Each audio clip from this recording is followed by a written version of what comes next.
نبی صلی اللہ علیہ وسلم کے امت پر جو احسانات ہیں ان کا تھوڑا سا ذکر کرنا اس لیے ضروری ہے تاکہ یاد تازہ ہو جائے کہ آپ کے ذریعے میں کیا کیا فیض ملا۔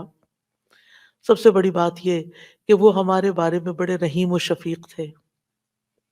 لقد جاءکم رسول من انفسکم عزیز علیہ ما عنتم حریص علیکم بالمؤمنین رؤوف الرحیم۔ لوگوں تمہارے پاس تم ہی میں سے ایک رسول آیا ہے، اگر تمہیں کوئی تکلیف پہنچے تو اسے گراں گزرتی، اس کو تکلیف ہوتی ہے۔ کیا ہمارے اندر بھی دوسروں کے لیے ایسے احساسات ہیں کہ کسی کو تکلیف پہنچے تو ہمیں تکلیف ہو جائے؟ نبی صلی اللہ علیہ وسلم کو ایمان والوں کی تکلیف سے تکلیف پہنچتی تھی۔ وہ تمہاری فلاح کا حریص ہے۔ ہم ہیں لوگوں کی فلاح کے حریص کہ ان کو ہدایت ہو جائے، یہ دین کی طرف آ جائیں۔ مومنوں پر نہایت مہربان اور رحم کرنے والا ہے۔ یہ ہیں ہمارے رسول جن کی گواہی اللہ تعالیٰ نے دی کہ ان کے اندر کے جذبات لوگوں کے لیے کیا ہیں اور ان کا مشن کیا اور وہ چاہتے کیا ہیں آپ کے لیے، اور وہ کتنے شفیق اور مہربان ہے۔ یعنی ایک دائی کی بنیادی صفت ہونی چاہیے کہ وہ دوسروں سے محبت کرنے والا ہو، دوسروں کی خیر کرنے والا ہو۔ ہم بعض اوقات دین کا کام کرتے ہوئے اتنے پروفیشنل ہو جاتے ہیں کہ ہماری ٹون بھی بڑی اسپارٹ ہو جاتی ہے اور ہمارا انداز بھی بڑا تحکمانہ ہو جاتا ہے۔ ہم سمجھتے ہیں کہ ہم صحیح معنی میں خدمت کر رہے ہیں، نہیں، کہیں ایسا نہ ہو کہ اس کی وجہ سے لوگ دین سے ہی دور ہو جائیں۔ نبی صلی اللہ علیہ وسلم کا یہ طریقہ نہیں تھا۔ اللہ کی قسم، ہم جتنے سنت کے زیادہ قریب ہوں گے اتنے ہی زیادہ ہم دین کو فائدہ پہنچانے والے ہوں گے، اور جتنے سنتوں سے دور ہو جائیں گے اور آپ کے طریقے سے دور ہو جائیں گے، آپ سے بھی اتنے ہی دور ہو جائیں گے اور دین کو بھی اتنا ہی نقصان پھر دیں گے۔ نبی صلی اللہ علیہ وسلم مومنوں پر ان کی جانوں سے بھی زیادہ قریب ہیں۔ النبی اولا بالمؤمنین من انفسہم وازواجہ امہاتہم۔ یہ نبی مومنوں پر ان کی جانوں سے زیادہ حق رکھنے والا ہے اور اس کی بیویاں ان کی مائیں ہیں۔ نبی صلی اللہ علیہ وسلم نے فرمایا، دنیا میں کوئی مومن ایسا نہیں جس سے میرا دنیا اور آخرت میں سب سے زیادہ قریب کا رشتہ نہ ہو۔ اگر چاہتے ہو تو یہ آیت پڑھ لو۔ یعنی صرف اس دور کے لوگوں کے لیے نہیں تھے آپ قریب، بلکہ ہمارے لیے بھی ہیں۔ فرمایا یہ آیت پڑھ لو، النبی اولا بالمؤمنین من انفسہم۔ نبی مومنوں پر ان کی جانوں سے بھی زیادہ قریب ہیں، لہٰذا جو کوئی مومن مر جائے اور مال چھوڑ جائے تو وہ اس کے خاندان کو ملے گا، اس کے وہ وارث ہوں گے، اور جو قرض یا عیال چھوڑ جائے وہ میرے پاس آئے، میں اس کا بندوبست کروں گا۔ آج کوئی حکمران، کوئی لیڈر ایسا ہے جو یہ کہے کہ تمہارا کوئی فوت ہو جائے، جو وہ چھوڑے وہ سب تمہارا، لیکن اگر کوئی تمہاری ضرورت ہے تو میرے پاس آ جاؤ؟ ایسی خیرخواہی محمد صلی اللہ علیہ وسلم کے اندر تھی اپنے ساتھیوں کے لیے۔ آپ امت کے لیے روتے تھے۔ نبی صلی اللہ علیہ وسلم نے ابراہیم علیہ السلام کے بارے میں یہ آیت پڑھی، رب انہن اضللن کثیرا من الناس فمن تبعنی فانہ منی، کہ اے میرے رب، ان بتوں نے بہت سے لوگوں کو گمراہ کر دیا ہے، تو جو میری پیروی کرے وہ مجھ سے ہوگا۔ اور یہ آیت جس میں عیسیٰ علیہ السلام کہتے ہیں ان تعذبہم فانہم عبادک وان تغفر لہم فانک انت العزیز الحکیم۔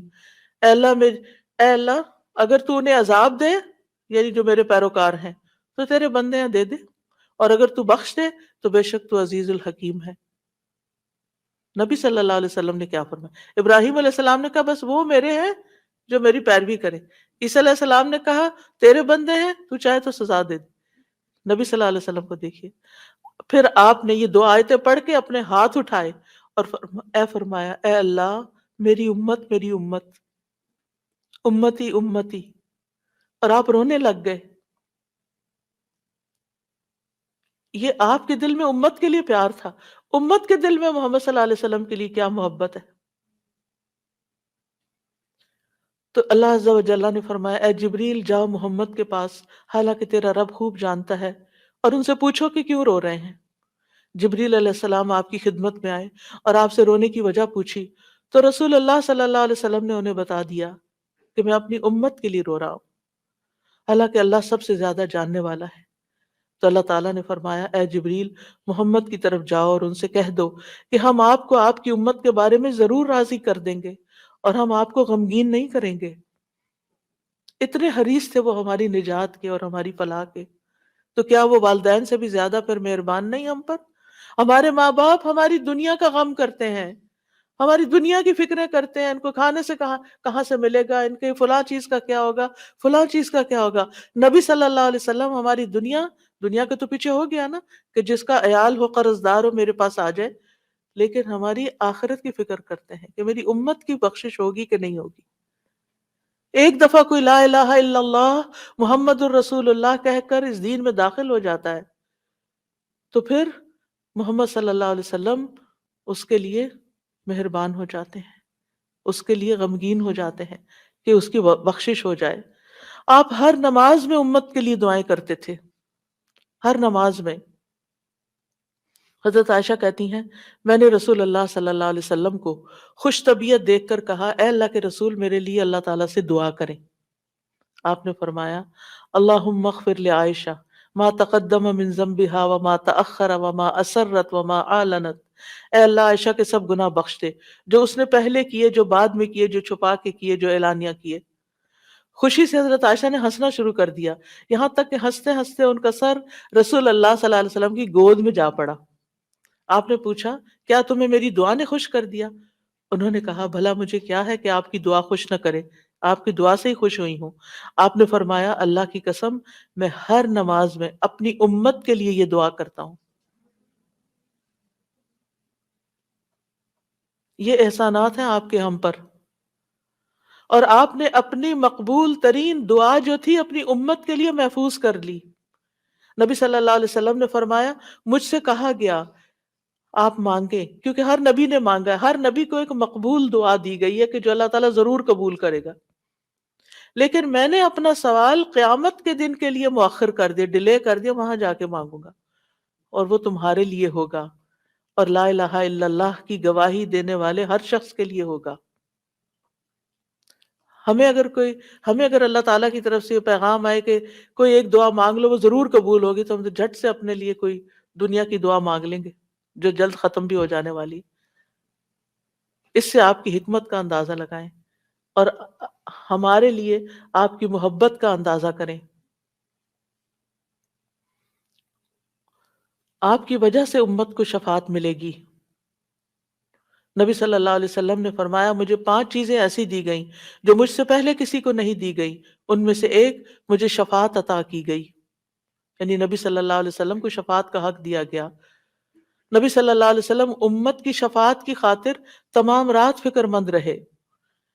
ابو ذر کہتے ہیں ایک مرتبہ رسول اللہ صلی اللہ علیہ وسلم نے نماز شروع کی اور ساری رات صبح تک ایک ہی آیت رکوع اور سجود میں پڑھتے رہے کہ اے اللہ اگر تو انہیں عذاب میں مبتلا کر دے تو یہ تیرے بندے ہیں، اور اگر تو انہیں معاف کر دے تو تو بڑا غالب حکمت والا ہے۔ جب صبح ہوئی تو میں نے عرض کیا یا رسول اللہ آپ ساری رات صبح تک رکوع اور سجود میں ایک ہی آیت پڑھتے رہے؟ آپ دیکھیے کہ وہ جو سوال اکثر آتا ہے نا کہ سجدے میں قرآنی دعا پڑھ سکتے ہیں یا نہیں، اس کا یہ جواب ہے، ٹھیک ہے، کہ قرآنی آیت جو دعا کی شکل میں ہو وہ پڑھ سکتے ہیں۔ آپ صلی اللہ علیہ وسلم نے فرمایا میں اپنے رب سے اپنی امت کے لیے سفارش کا حق مانگ رہا تھا، یہ دعا کر کے امت کے لیے سفارش کا حق مانگ رہا تھا جو اللہ نے مجھے عطا کر دیا، اور انشاءاللہ یہ ہر اس شخص کو نصیب ہوگی جو اللہ کے ساتھ کسی کو شریک نہیں ٹھہراتا، شرک نہیں کرتا۔ ابن عباس کہتے ہیں رسول اللہ صلی اللہ علیہ وسلم نے فرمایا اللہ نے میرے لیے میری امت کی غلطی اور بھول چوک اور جس پر ان کو مجبور کر دیا جائے اس سے درگزر فرمایا ہے، اور یہ بھی آپ کا ایک احسان ہے ہم پر۔ نبی صلی اللہ علیہ وسلم نے اپنی امت کو مشقت میں نہیں ڈالا، بس وہ کام سکھائے جو وہ کر سکتے تھے آسانی سے۔